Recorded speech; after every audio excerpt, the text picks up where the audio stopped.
Because I'm a professional person, I would like to assist you to give you information as much as you need. You don't have to work that hard, because I do every day for my living, so I know all that.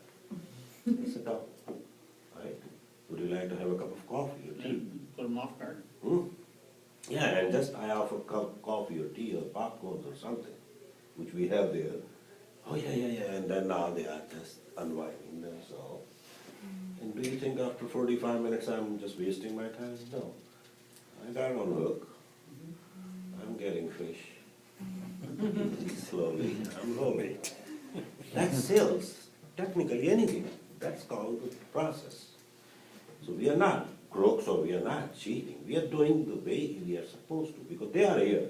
Do you think somebody has that much time in his life to just pull in a car dealership on a nice sunny day and walking in the lot, and if he is not looking for a car? How many times you did? You did? No. Only a time when you need it. So whatever they are saying, the first thing in sales, which I learned from my teacher, which I see very offensive, but that's the best lesson I ever learned.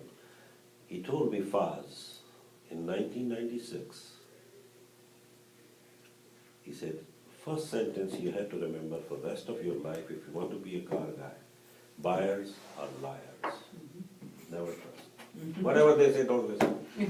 Just do your thing. And I said, what the heck he's telling me? I was a doctor, I didn't know anything about sales.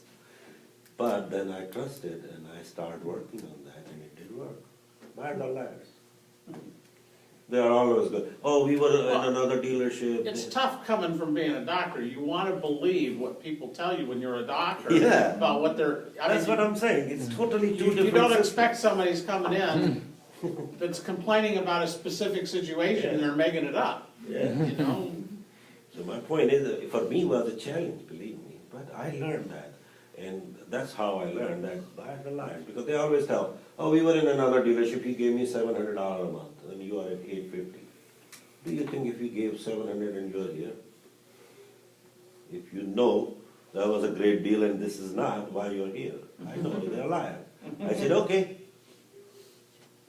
Maybe he knew that you were not buying. That's why he lowballed you. But I'm giving you the right number. And just, bottom line is, talk less, let them talk, they will tell you how to sell in any sales. That's all. So let's fill this out, law of buy-in. People buy into the leader, then the vision.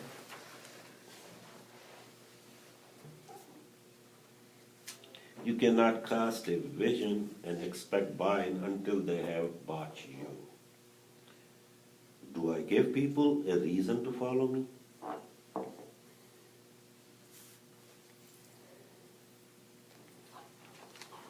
Living the law of buy-in, a leader must develop relationship in honest, authentic, and develop trust, holds themselves to high standards, gives people the proper tools, and help followers achieve their goals.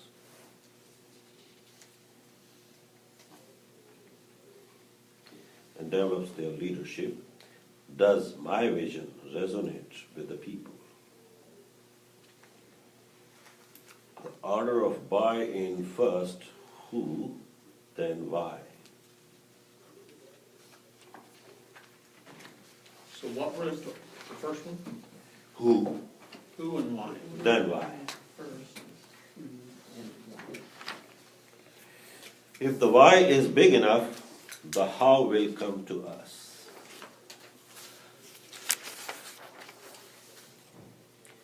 Am I giving people time to buy in? Is my vision truly right for others? Then am I giving people? Time to buy in. See, this is again like the last meeting I was talking about the why. Simon Sinek. Remember I told you the 3 circles and pretend man, you added that. Yeah, that's the same philosophy right there. So if you know the why, what and how automatically follow. But if you are gonna start thinking what I have to do, how I have to do, and then you say why I'm doing, you will never reach there. So you start from why I'm doing. Once you know the purpose, then how and what will follow you automatically. It's the law of nature. Because if you know the purpose, you desperately want that, because you have a purpose rather than just I'm doing. Let's see what happens and why I'm doing, I don't know. So, that's the law of buying. What's the last one? Is my vision truly? Truly right for others. Let's talk about this one situation here where it says, Mhm. the last statement says, other people can suggest a new idea and people are all over it. When I suggest something new, it falls on deaf ears. Mhm. In a situation like that, and I've been in that situation, Mhm. why would that be?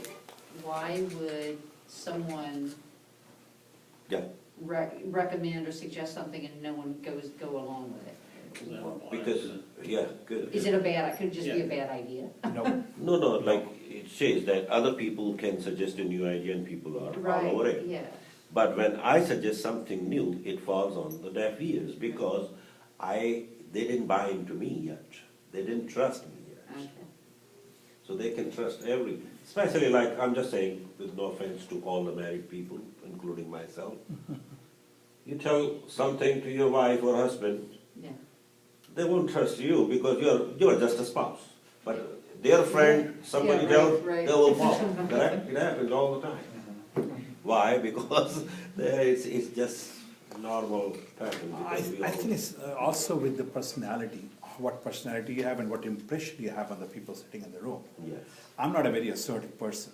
I've been in many situations, when I talk, people don't pay attention. When somebody else with a loud voice talks, and it puts a foot down on people and makes it wide and clear, people listen to them and follow them, even though they're wrong. So there's personality traits we have to learn, and that's one thing I've been struggling with. How do I make myself be heard? It's No, I mean, it's not a personality only thing. It's, again, we are talking 21 different laws here. yes. So you may be lacking in that one law, or the other guy, people are listening him. It's not just because of he's a loud speaker. Yeah. That's why people want to follow him, no. He may have another law of magnetism, law of other things. Something is there. That's personality trait. Yeah, so that's what I'm saying. So as a leader, you have to develop, and sometimes, like good leaders, like you see these army, especially, I'll give you an example. All the generals are not very charismatic, all. Right. Very few are. Right. But they have brigadiers around them. They convey the whole message to their platoons and they do whatever they want. So they are not loud, they are not charismatic, but they have a team to do that. Well, loud may not be the right. Yeah. word. The loud There's speaker, something, I have a struggle. That's what I say, he's not a leader, he's a loud speaker. It could be a popularity contest too, Yeah. especially when you're in a work situation, people are competing with each other, and Mhm. there's a lot of alpha personalities. It could be that too. Yeah.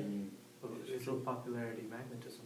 Mm, Isn't popularity magnetism? yeah, that's a good point. Or are we discerning between magnetism, the ability to be charismatic and draw Mhm. people, and just being liked by people? Because that's a question.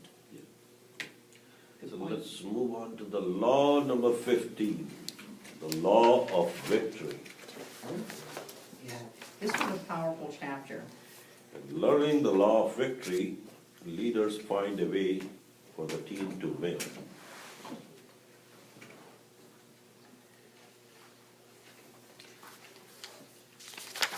Leaders find a way for the team to win. And great leaders find a way to win. When the pressure is on, great leaders are at their best. Whatever is inside them come to the surface. That's the time they show their potential. The great leaders, under those circumstances, they win there. And that's how they want to win. In the victory, there is no other but the victory, kind of thing. Like Sir Winston Churchill. He gave an example of Churchill and the war. Yeah. You can see, it's a very powerful example as compared to the Napoleon and others. Yeah, so obviously the victory leader makes it happen. And once you decide that you want to win and you're a leader, you have to take whole pressure on yourself and be out. Think of a time in your life, or maybe you're experiencing it now, where you feel defeated, no matter what road you take, what tactics and strategies you employ. The win looks dim. So, now examine if you hold the following truths. Number one, leadership is responsible. Losing is unacceptable. Passion is unquenchable. Creativity is essential. Quitting is unthinkable. Commitment is unquestionable. And victory is inevitable. So if you develop those things, you automatically, if you have that attitude, you're moving towards the victory. And this is a mindset that says losing is not an option and winning is mandatory. That's it. So let's see, are you surrounded with the right team players who feel like that, wherever you are? Are you surrounded by those people at work, or wherever you hang out with the leaders, which are victorious leaders? Are you?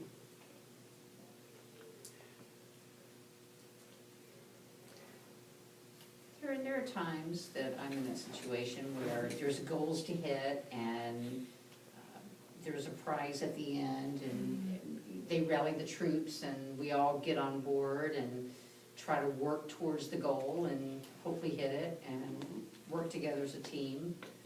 And yeah, as far as myself, I'm like, losing's not an option, I want to do it. Yeah. So that happens a lot in sales organization, as you know. So you have to develop a team, in other words, Yeah. of those victorious people or winners. And that's why there's an old saying, you always hang out with winners rather than losers. Yeah. But you see 95% time, we all end up with the losers. 95% time, we walk in a bar.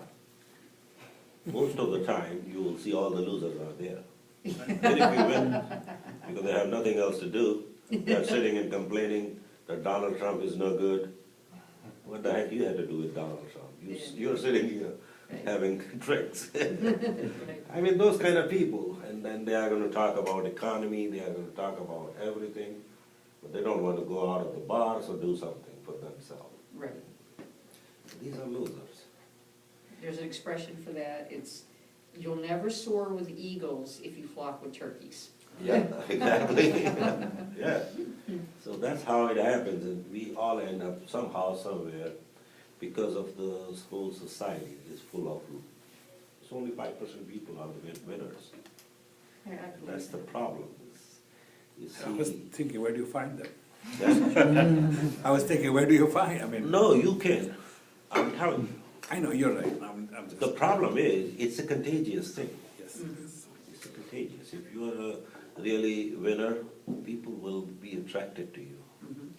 If you are a loser, losers will be attracted to you because they all want to complain together. Right. They talk those things. Because I usually walk away, honestly, when people start talking like negative. I usually walk away. I just waste all my Can't time. stand it. What's the point? I mean, just be positive and be a winner. Man. Why you want to be a loser? But they talk about, I don't like this, I hate this, I do this. So what you're going to improve? Nothing. And that's the problem in our society, you're right, but that's the way it is. So you have got to have a great athletes to win.